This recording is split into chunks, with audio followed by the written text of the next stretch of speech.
OK, parfait. Yeah, we know that anthropomorphizing is often frowned upon. I really do think that for night science, it's essential. I have to tell you that Martin and I, we secretly believe that the only reason you agreed to come on this podcast with us is that you saw a heading in one of our pieces where we wrote, "Don't anthropomorphize genes, they don't like it." Yeah, that was a very good line. Welcome to the Night Science Podcast, where we explore the untold story of the scientific creative process. We are your hosts. I'm Itai and I am Martin Lurcher. Today, we are very excited to have Professor Daniel Kahneman with us. Danny is a psychologist who has been awarded the Nobel Prize for economics for his fundamental contributions to the fields of behavioral economics, revealing our cognitive biases such as loss aversion, which is the fact that we react much more strongly to losses than to gains.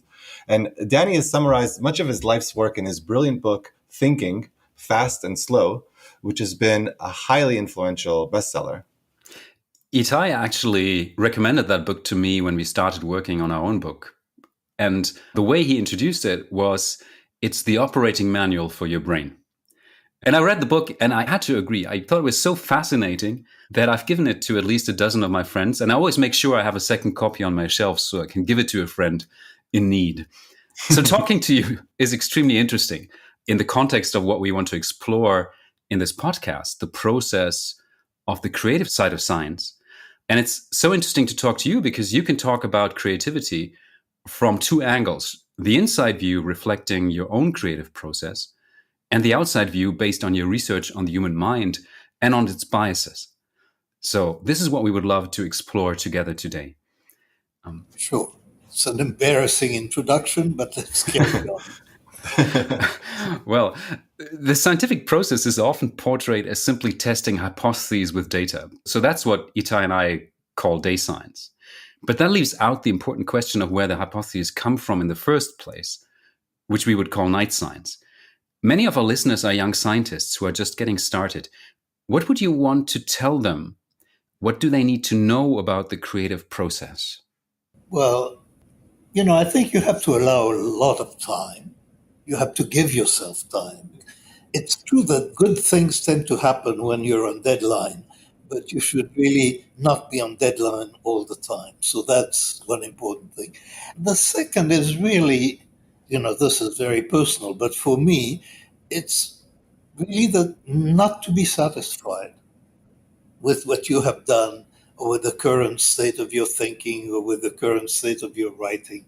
It's to be constantly open to the possibility that there is a better way of doing it, there is a better idea somewhere, and once you recognize it, you should just drop the old one. But this is very personal. That's the way I do it. And I'm not sure that everybody does it that way, and it certainly is not a precondition.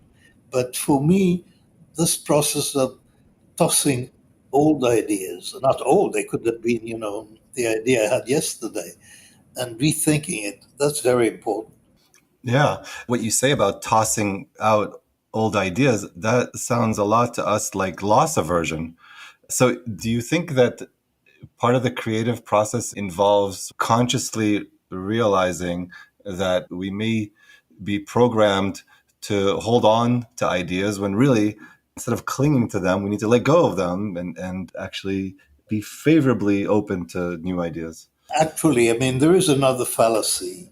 The fallacy is called the sunk cost fallacy. And this is that when you have invested heavily in something, you tend to be willing to invest more in the same thing. And what I was describing is having no sunk costs when you're involved in creation. That is, at any time, you're willing to start over. That at least I'm willing to start over. And that is really a very important part of it. And it's a very important part of the joy of it. I know I'm enthusiastic about this idea now, but I won't be tomorrow. This is really part of the fun of the whole process. And the sense that once you get those self-critical insights, once you see what was wrong with your previous idea, there is really a sense that you have learned something, you have made progress. So for me, quite often, what feels like progress is seeing what was wrong with the previous idea. This usually comes with some way to fix it. But the recognition that the previous idea was wrong is quite important to my process these days. I think when I was younger, I probably had more arrows in my quiver.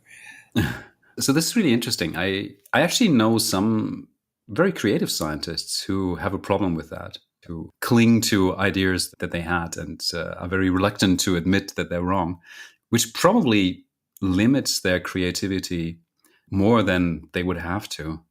Well, on the other hand, well, in the first place, everyone, and that certainly includes me, we have commitments to certain ideas and we're very reluctant to give them up. So it's a relative matter. Well, persistence actually is really a very important part of what I'm describing.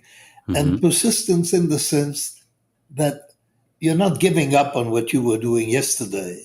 It's hard for me to imagine actually, because my most creative period was my work with Amos Tversky, my collaborative work with Amos Tversky.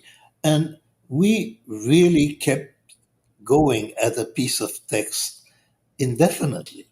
And, nothing was sacred. And the fact that we've been over it 30 times actually did not make it any harder to change our mind. That's the lack of sunk cost. So it's hard for me to imagine. I know that some people are stubborn and they won't change their mind when other people think that they're wrong.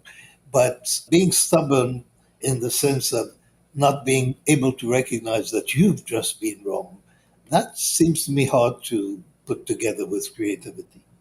Yeah, and you just mentioned working with Amos Tversky, and anyone who's read your amazing book, Thinking Fast and Slow, has through you gotten to know Amos as well.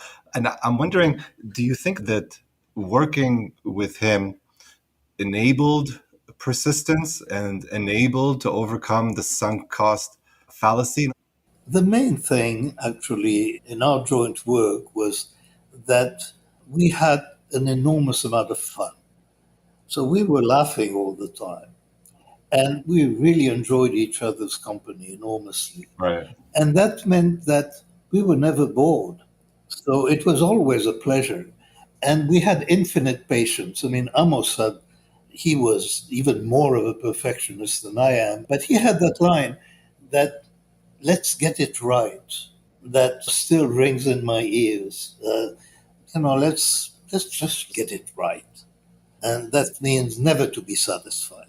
But how do you do that? How do you both have the aspect of let's get it right and keep it fun at the same time? The fun came really almost independently. The fun came from the fact that we enjoyed each other's company and we made each other funny. Certainly, Amos, he didn't need me to be funny, but he made me funny. So that made the whole thing a joy. And the joy clearly helped the creative process. But part of this was that we had absolutely no specific deadline in mind ever. And we spent a year writing one article, and we spent at least 2 years writing another. Those are the two most important articles we wrote. And on a good day, you'd have a sentence or two. And on a good day, you'd get rid of a paragraph. So in your book, you actually write about your collaboration with Amos, that perhaps most important, we checked our critical weapons at the door. During the years of collaboration, neither of us ever rejected out of hand anything the other said. Could you explain to us a little bit why you think that is so crucial? Well, in the first place, I should say that quite often when I hear other people's ideas, and that was certainly true of Amos, the first thing that comes to your mind is what's wrong with it. What could be wrong with Right. it? So we're not extraordinarily enthusiastic about ideas. We're quite critical in finding the flaws. And it was absolutely essential when we were working together that that critical aspect not be part of the interaction. And that's because we viewed the generating ideas as a progressive enterprise. So, you have a bad idea, but there must be something there. So that was the basic assumption, that whenever either one would say something which could be off the wall, our attitude would be there must be some nugget there. There must be, something occurred to you. It's not an accident. There's something useful. It wasn't always true, but that was the assumption. The assumption was that whatever was said, if it was surprising, it was worth dwelling on. That's really the opposite of the standard attitude that we often have towards other people. So would you say that's related to a need for suspending critical thinking to some extent when you need to be creative? No, I mean, this is the joy of collaboration. So in working with Amos, the main, actually, there were many sources of joy, but one that was particularly salient, you often have an idea and you don't know what you mean. So you say something. And in some cases, it can take years to discover the true meaning of what you just said. And I had the recurrent experience that Amos understood me better than I understood myself. So I would have an idea, I would express an idea, and he would see much more clearly than I had while producing it what could be done with it. But that requires two people. This is not something that a person can do alone. And Danny, this is perhaps a great transition to the system one, system two dichotomy that made reading your book so much fun. So for the folks listening that don't know about this, system one and system two, they're the names that Danny gives to two agents. And he talks about the book as really a kind of psychodrama with these two characters. System one, that's quick thinking that happens effortlessly. And much of Danny and Amos's work was to expose the biases of system one. And system two is the slow thinking. System two is what we call ourselves, kind of like we identify as our choices, our beliefs. And when you talk about the creative process that you experienced with Amos, how would you describe the interplay between these two systems? For example, when you say that you said something, you didn't quite know what it meant yet, was that your system one talking and Amos was turning on system two to try to decipher that? Well, you can push those metaphors too hard. And there are not two agents in the mind. I mean, I use that,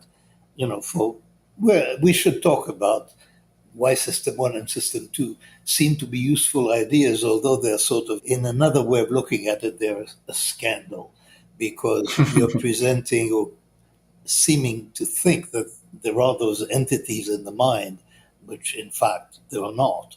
So that's the role of fiction in thinking that I hope we get to explore.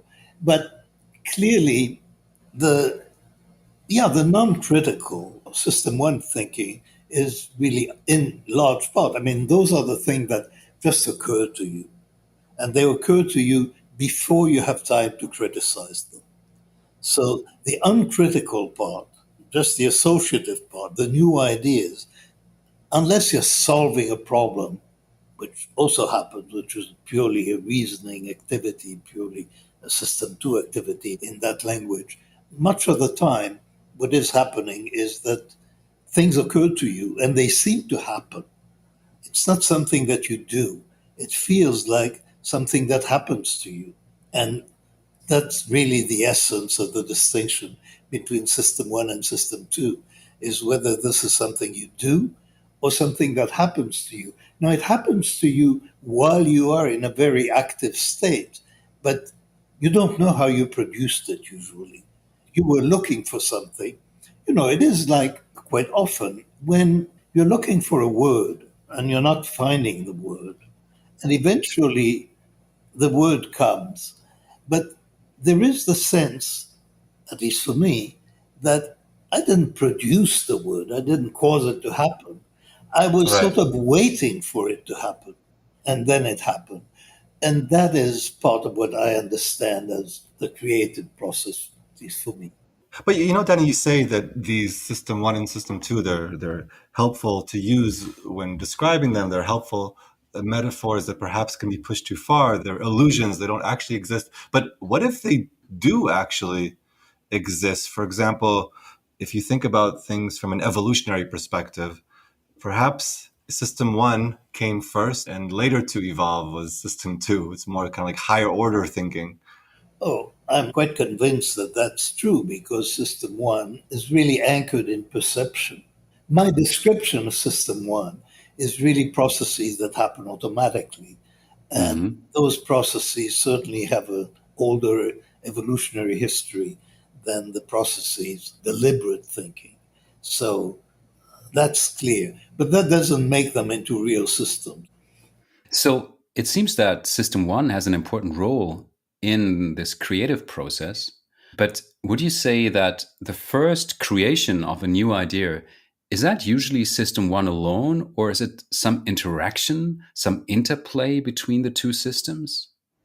No, of course. I mean, you're working on a problem and you're aware of working on the problem. And then your brain is working on the problem and without you being aware of it. But there is that intention. When I was younger, I would often go to sleep deliberately with a problem in my mind. And, significant frequency, I would wake up in the morning with a problem solved or with something new. But clearly, what is persistent is there is a problem. So you're looking for a word. It's a small instance of that. But in the broader sense, you're struggling. You're trying to make sense of something. And that is an intention. But the way that that intention gets implemented is by a process over which you have limited control because it happens associatively and it surprises you when it suddenly, the word that you were looking for comes to your mind. And then quite often you have the feeling, oh, yes, that's the right word. That's the word I was looking for, although I didn't know that I was looking for it. Right. And, while we're on the topic of system one and system two and their interactions, going back to how you were talking about them as separate characters, and really we're anthropomorphizing the agents. I'll actually start with another association. The same time that Thinking Fast and Slow came out, another book came out by one of the brothers, Foer, whose name I now forget. Well, it has Einstein in the title. He was reporting on teaching himself to be a memory expert, to be a prodigy, to be able to remember things that people don't usually remember. And the trick, one of the major tricks, is it goes back to the Romans, is to that when you want to associate ideas in a string, when you want to remember a string, you actually visualize a house and you deposit the elements of the string in separate rooms. And later, when you want to repeat the string, all you do, or so it seems, is you go through the house and you go from room to room and you find what's in there. Now, the reason that this works so beautifully is that there are two tasks that the mind could take on, and it's specialized for one and quite poor at the other. How do you learn lists? Now, the mind is not very good at learning lists. On the other hand, how do you learn routes? How do you learn your way from one place to another? That was superb at. And this is using something that the brain or the mind is good at as supporting an activity that the brain is not very good at. And this is what anthropomorphizing does, at least for me, and I think in general, is that we are specialized for thinking about agents. And agents, they have personalities and they have intentions. They're trying to do things. When you look at them for a while, stories happen to them. So in the case of psychology, for example, what system one and system two were, the alternative to agents would be categories. So you would categorize thinking into type 1 thinking and type 2 thinking. And actually, those are the common terms because people resist the anthropomorphic idea. But type 1 and type 2 thinking, and then you have lists under type 1 and type 2 thinking of, what are the features of type 1 thinking, what are the features of type 2 thinking, and what are the examples. When you think in agent terms, those are no longer lists. They are traits of a personality. And we are very good at that. So we're very good at forming an image of somebody with different propensities, with different intentions, with different traits. And I have very deliberately used that in order to help people think about what is really type 1 thought and type 2 thought. To think about that, it's much easier, I thought, to think of system 1 thoughts and system 2 thoughts. And I use that very deliberately in the book. It scandalized quite a few of my colleagues. Yeah, we know that anthropomorphizing is often frowned upon. It's frowned on. I really do think that for night science, it's essential. And in this case, I think it's actually very useful to me to think in system 1, system 2 terms. And this is because thinking of them as systems makes it easy to think of them interacting with each other. Whereas when you have processes in 2 categories, there is nothing natural that comes to mind that is easy to do about interactions between members of those 2 separate lists or those 2 separate categories. So I thought that for me, and I think for my readers as well, the system 1, system 2 idea was very, very useful in spite of its bad reputation. Yes, totally. And Danny, I'm wondering if you would agree with one sentence that we wrote in a piece that was called The Two Languages of Science. And we wrote the sentence about you. We said, in many ways, thinking and talking in night science mode may be more related to what Daniel Kahneman has called fast thinking, which draws on instinctive heuristics and is intuitive and emotional.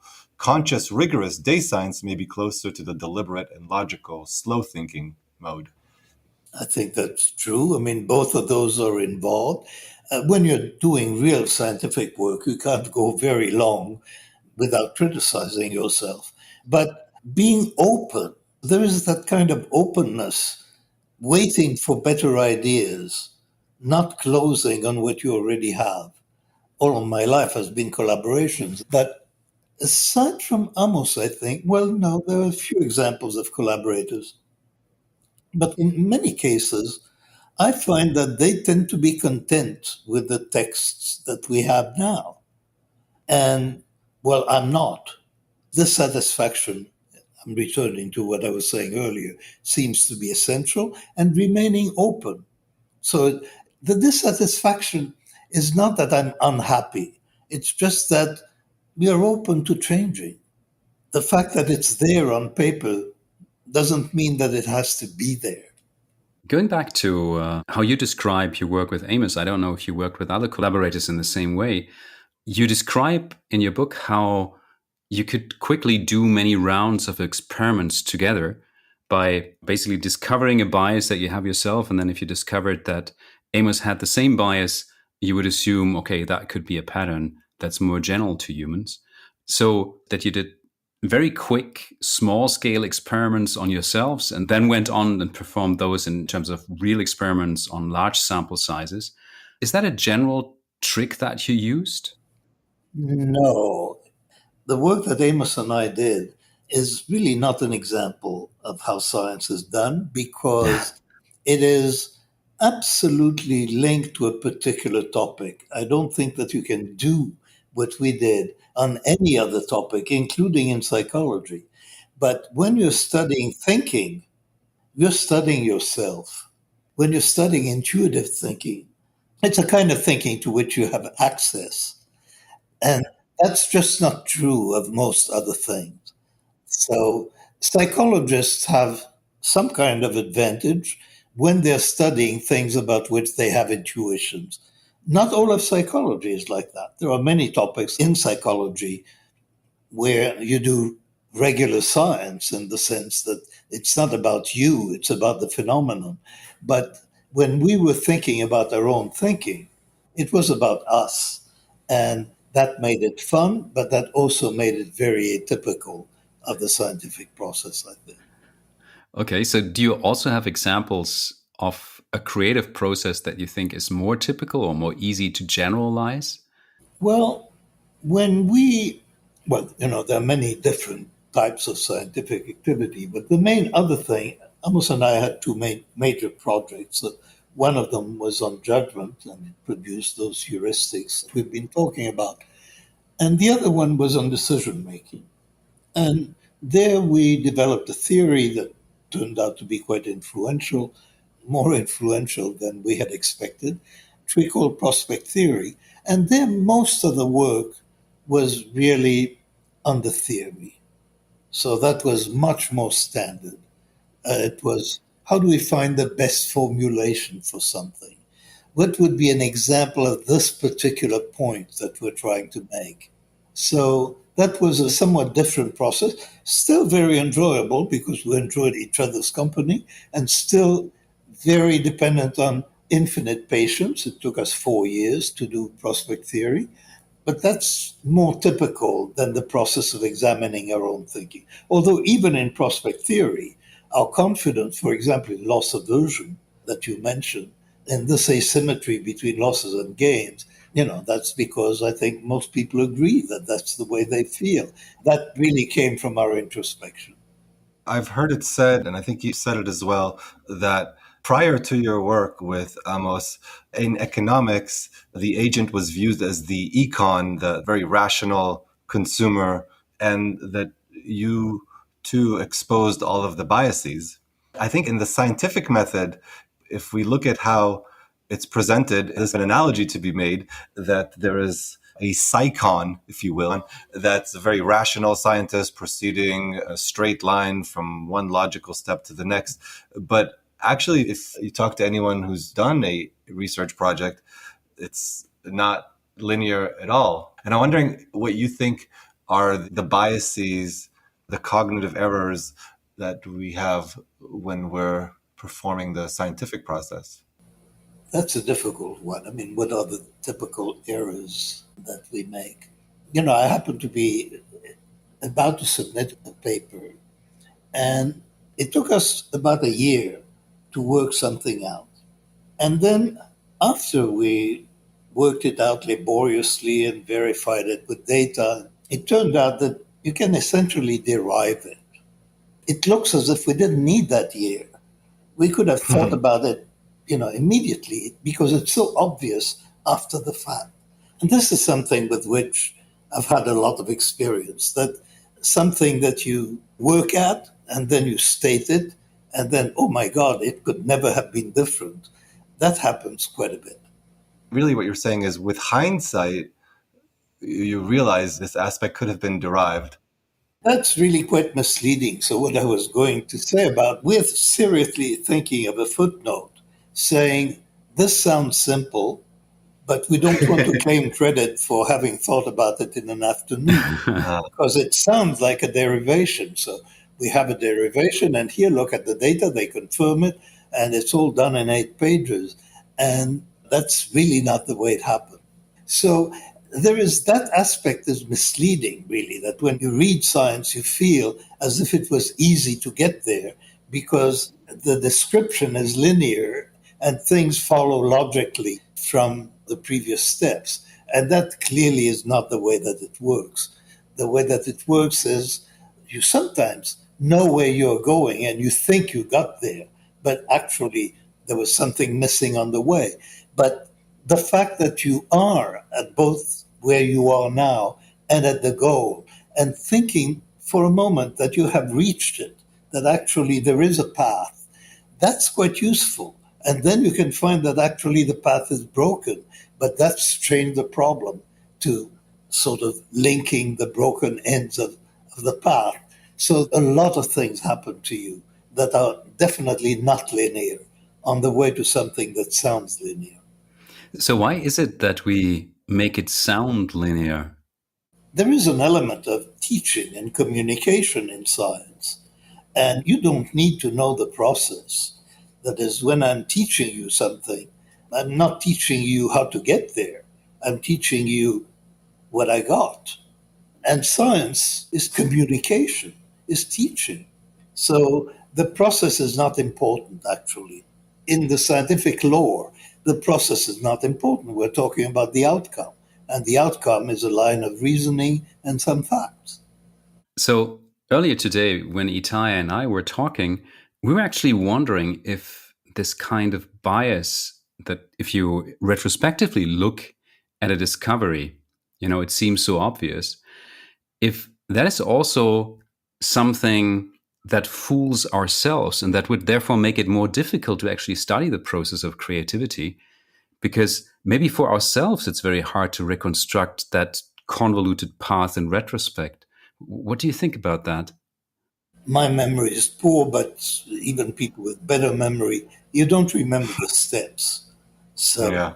once you have learned a better way of doing it, the previous way gets very quickly forgotten. So recreating the creative process is extremely difficult. And Danny, one aspect that you stress in the book is associative thinking and how our thinking is very much biased by the principle that you call what you see is all there is.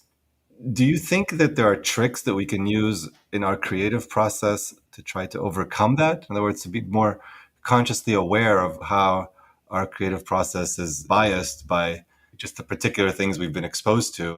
That is really part of the critical phase. So it's been Hmm. clear in this conversation that there are those two parts. So there is the openness, and when you're allowed your brain to find solutions without controlling it. And then there is the critical phase. What's wrong? What's wrong with what we have done? What's wrong with the ideas? And you need the critical phase, obviously. It's absolutely essential.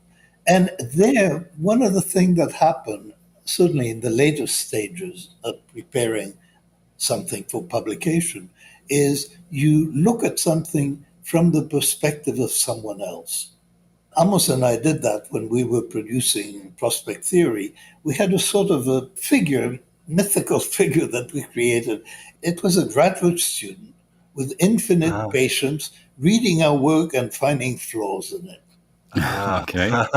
And we were conscious of this. We were going to make that graduate student's work as difficult as possible. But that was the perspective. It's funny that you two are the professors, but you're relying on the grad students to keep you honest. Yes, Yeah. because the grad students have infinite patience, and because there are many of them. Yeah, I love that. I love that idea. When you started talking about this, I assumed you would say that, then we thought about what might reviewers say about this paper. But I think the grad student is much more constructive than that hypothetical reviewer. Worrying about reviewers is a separate part of it, and that really is not about doing science. It's about writing papers. But in doing science, it's the graduate students that you worry about. It's what's wrong with my argument. But Danny, when I was asking about associative thinking and creativity, I actually was thinking more about a night science kind of system one associative thinking.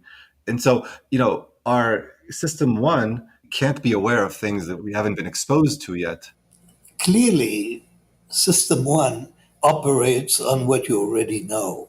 So I was responding to you.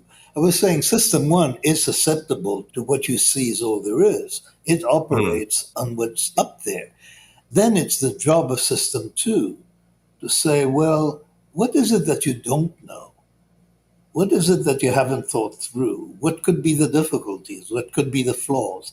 And there is that effort at finding flaws in your own thinking that is the complement of this creative associative process.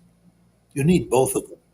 Another point that we would like to talk a little bit about is in the book, you discuss the topic of cognitive ease, a state in which your mind is working almost effortlessly.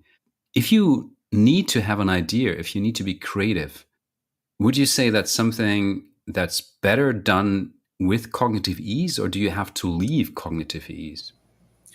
Well, that's a difficult one. Usually, you have to stay on task. You're mostly on task, and then sometimes you need to take a walk or to take a shower. But basically, you really have to be involved. This is a problem I'm struggling with at a particular time. So you have that intention going, and that you know that somewhere this is what you're working on. And, I was telling you earlier, sometimes you know it even when you sleep. And the problem solving machinery is still doing its work, even when you sleep. How would I put it? In the first place, here I'm not really sure that at my age, and I'm 88 years old, I remember what it was like to be 40. I know I don't. But so for me, it's you stay on task and it's quite effortful. You are actually thinking, and occasionally a new thought comes to mind and you recognize it as new and you work on it. I think it was a lot easier when I was younger. That cognitive ease was much more a part of it.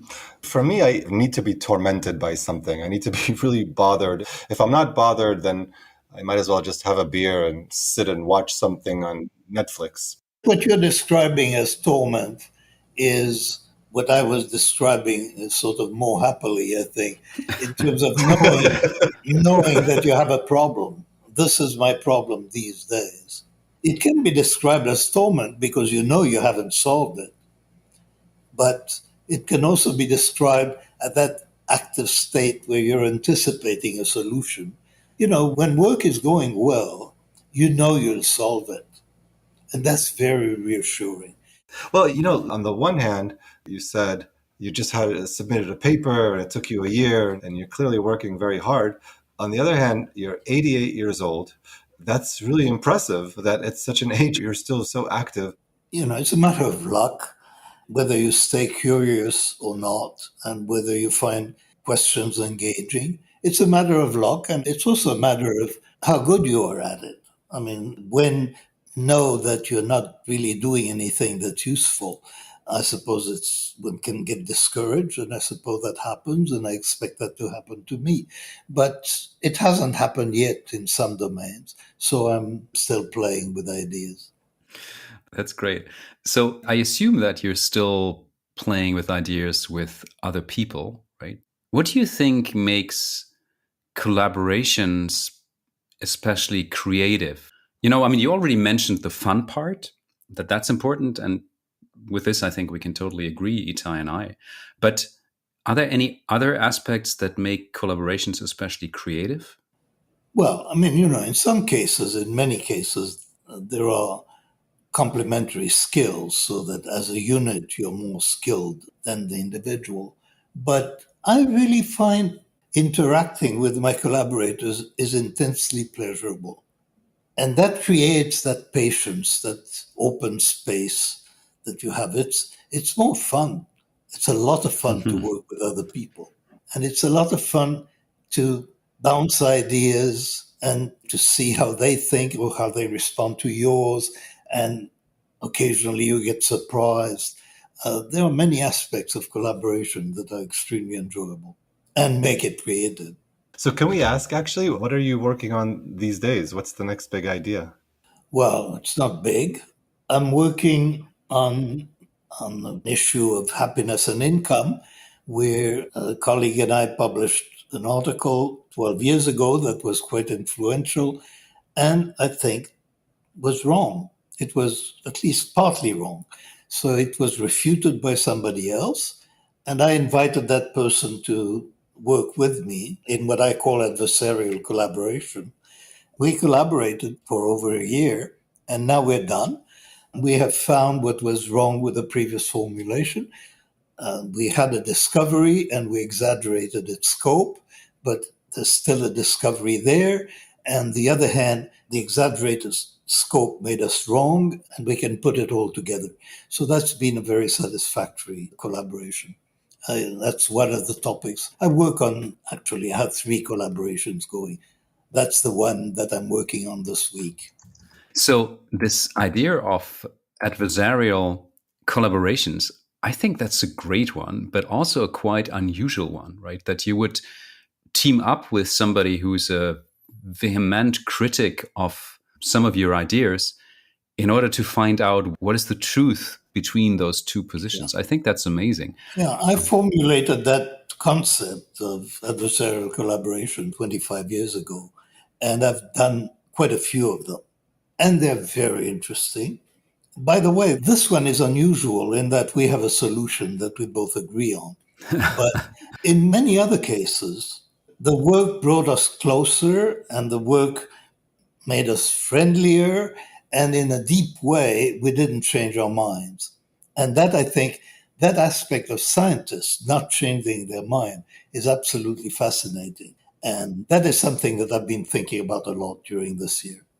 It's really interesting, but on a personal level, is there some kind of hostility in the sense, there are two opposing views and you have to get over that? Or is there some way to keep it professional the whole time? Well, I had one instance where we really started out with strongly entrenched and adversarial positions. And there, my recommendation is take an arbiter, take a third person. So in this instance, for example, it turned out that we were collaborating in a very friendly way anyway, but we did engage a third person who is sort of neutral, knows us both. As it happened, she didn't need to intervene. But in one of the collaborations, the only really tense one that I ever had, she kept us going. And the fact that we both trusted her was very important. But then the outcome was that my adversary and I ended up really liking each other. And that has been my experience in all of them, that you end up much friendlier on a personal level. I made one real friend from a long-term adversarial collaboration. Amazing. Yeah. So it really sounds like we all should engage much more in these adversarial collaborations. I really recommend it. It's an interesting process. And what you have to be willing to do is, which is unusual, because you are not going to agree completely, you have to write a publication in two voices, which is not the standard thing. But you have to explore where you agree and where you disagree. So there are interesting things to say about adversarial collaboration. It's a whole process. Yeah, I think that's a really amazing idea. Danny, we're very sad to bring this conversation to a close. It's been so amazing. I have to tell you that Martin and I, we secretly believe that the only reason you agreed to come on this podcast with us is that you saw a heading in one of our pieces where we wrote, "Don't anthropomorphize genes, they don't like it."